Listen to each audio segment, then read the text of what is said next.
What is your scariest experience that you ever had with the paranormal? When I was younger, I was staying at a friend's house for the night. It was a giant manor that was built around the 1800s. Even walking around during the day was creepy as the parents couldn't afford the upkeep, and so it was falling apart. So I'm in his room and need to go pee, and the only bathroom was down a long hall with the only light being the toilet light at the end of the hall, flurbo. So I peek out the door and try and build up the balls to walk it. It's so long and scary, so I run fast and get there, sweet relief, but the whole time, I get this chill. It really feels like someone is watching me as the door is still open behind me. I finish up, and as I turn to walk run back up, and I will never fleebing forget this image, I see what I think is a head peering out from my friend's room, only the top half, and it's staring at me.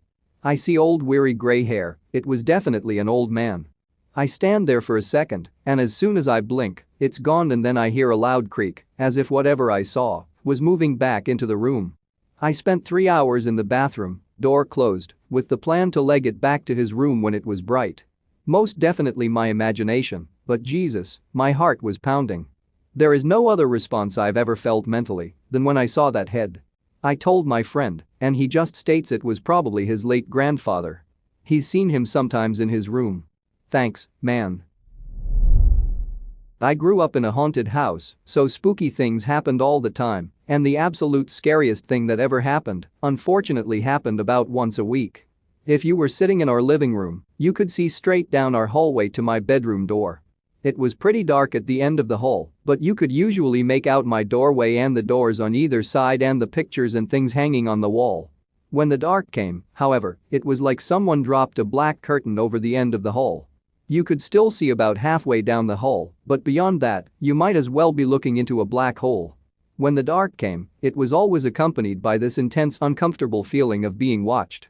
Our family's 3 dogs would stare down the hallway and growl, and occasionally one of them would get brave enough to walk a little way down the hall, but they always came backing slowly out like they were afraid to turn their back on the dark. After a little while, usually a few minutes to half an hour, the darkness would suddenly disappear and you could see again.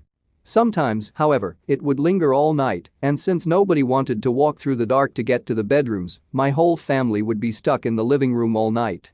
The first few times it happened, we did turn on the hall light to try to see what was down there, but as soon as we turned it off, the dark came back. That's what happens when you turn off the light. The dark came pretty frequently, once a week or so. It was rare that the dark lingered more than a few minutes. It was easier to just wait 5 minutes before going down the hall than it was to muster the courage to charge head first into the dark. We only got stuck in the living room all night maybe 2 or 3 times. And it wasn't like we were huddled there in fear, we all just sort of passed out in front of the TV waiting for the dark to lift. Probably we could have just turned on the light and ran for our rooms, but as an 11-year-old girl, I certainly wasn't brave enough to try it. I woke up from a nap to the sound of my girlfriend sobbing somewhere else in the house. I got up to see what was wrong and determined the sound was coming from downstairs. I followed the sound down the spiral staircase all the way to the finished basement. The sound was definitely coming from the little half bath at the bottom of the stairs that we rarely used. The door was closed, which it never was, and I couldn't see any light under the door, but the sound was very loud from the bottom of the stairs. It was about this time that I started to fully wake up and remembered my girlfriend had been leaving for the grocery store when I was starting my nap. I could see her parking spot from one of the basement windows, she wasn't back yet.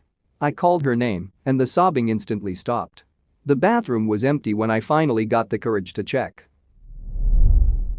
My dad used to work at the local library, oftentimes, he would stay until late working when no one was there but him. One day he told me he would hear loud crashes upstairs after close when only he was there, but when he would go look to see what had fallen, there wasn't anything out of place. He told me about this, and we decided to go take pictures and ask questions while using a digital audio recorder. The following happened on 2 separate occasions.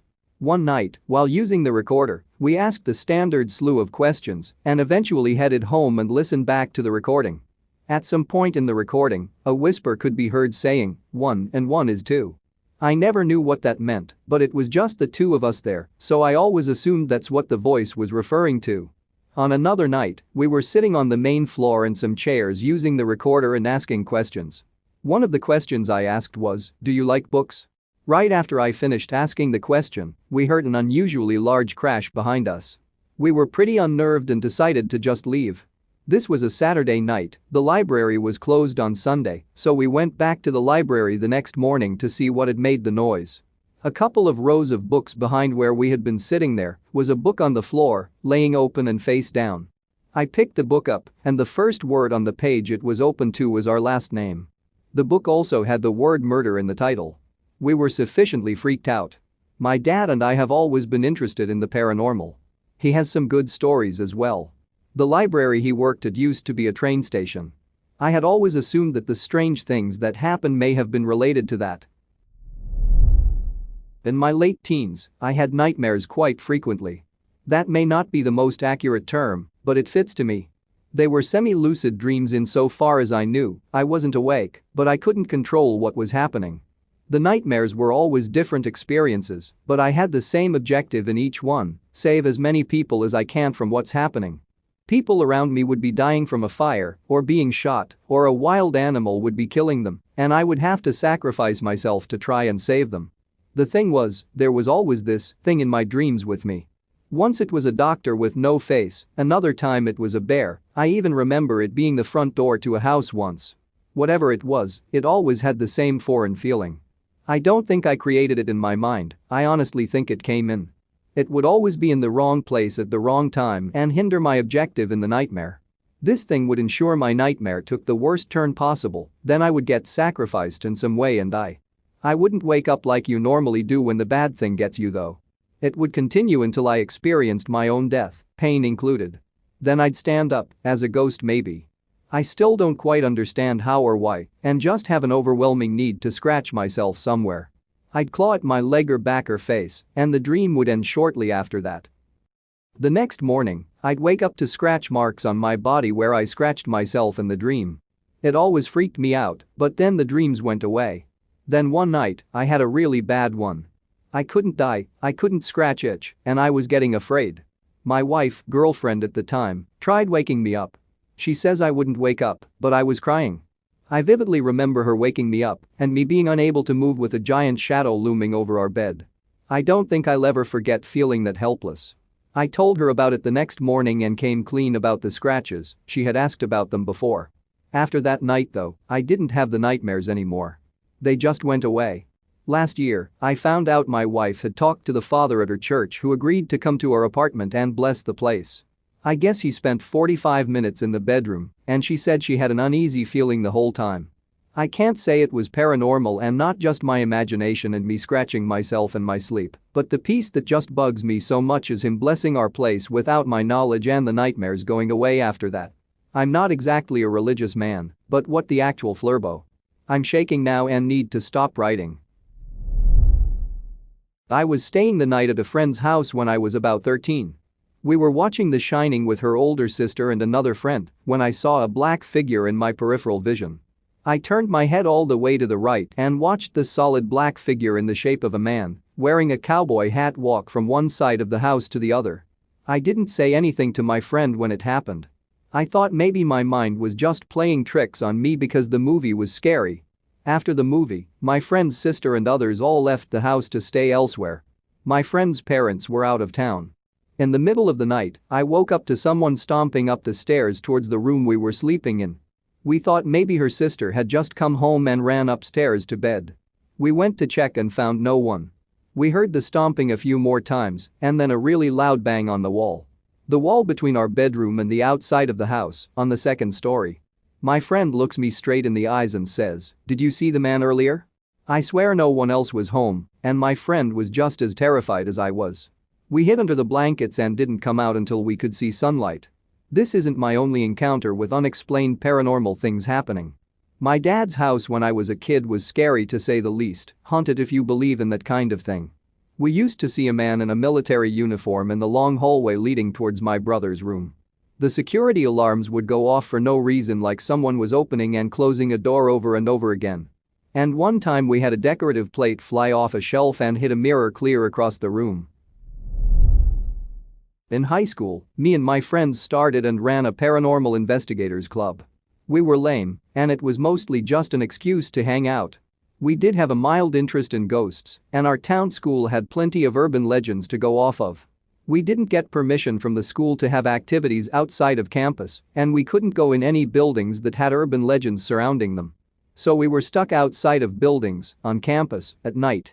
So we had a bunch of outings where we took photos of random things, looked for orbs, there were a lot, but I was never like, OMG, that's a ghost. So one day, we got our hands on a tape recorder. We had ourselves a little seance. We formed a circle, did a generic greeting to any spiritual things that might be present, and included some instructions. We were going to leave the tape on for 2 minutes, and the group was going to be silent. This was a Friday night. After the tape, we packed it up and went home. Our next club meeting was the following Tuesday. So our teacher, chaperone endorsement, was a nice guy. But not anything special as far as teachers go. You know the type.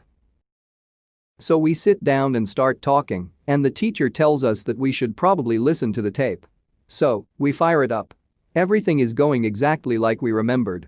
Silence begins. About 45 seconds in, the tape screeches, makes a sound like it's speeding up. And then in a low gravelly voice we hear, "Get out." Tape screeches again, resumes. Entire 2 minutes of silence accounted for. I don't know what to make of the event, all I know is, I don't believe the tape was doctored. A. I don't think the teacher had the skills to do so. B. It was physical tape, not digital. And the recorder was probably older than I am. It might not have been a big deal to just go over and tape over the silence, but I don't think that accounts for the strange sounds the tape made.